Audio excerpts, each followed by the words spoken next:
In the heart of Nigeria, in a small town where dreams are often buried by struggle, lived a little girl named Favor. Every morning before sunrise, she woke up with hope in her eyes. Her school uniform was torn, but her dreams remained whole. Her mother sold akara by the roadside, just to send her to school. And every night before she slept, Favor whispered, "Mommy, one day, I will make you proud." The next morning, Favor walked miles to school, barefoot, her bag hanging by a single strap. Every step she took was a prayer, a promise to never give up. Children passed her by, some in cars, others on bikes, but she smiled and kept walking, believing that her tomorrow would be brighter than today. At the school gate, laughter greeted her. Some classmates mocked her old uniform and broken shoes.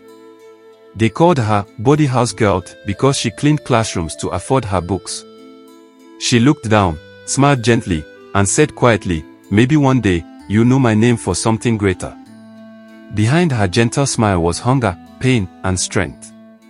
There were days she went without food. Days she fainted during assembly because her stomach was empty. But no matter what, Favor never missed class. She knew education was the only door that could open her future.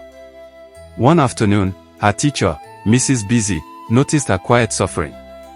She called Favor aside, gave her a plate of food, and said softly, "My child, your future will be bright." Favor burst into tears.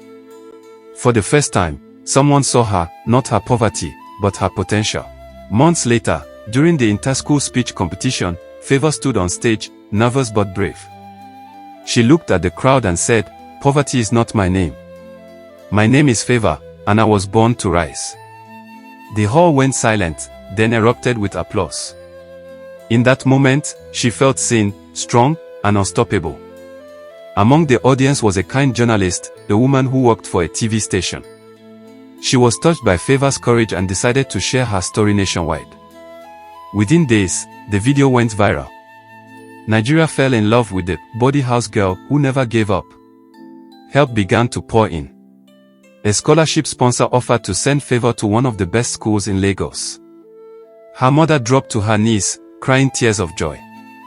"God, you never forget your own," she said. Favor held her mother's hands and promised, "Mommy, this is just the beginning." Years passed.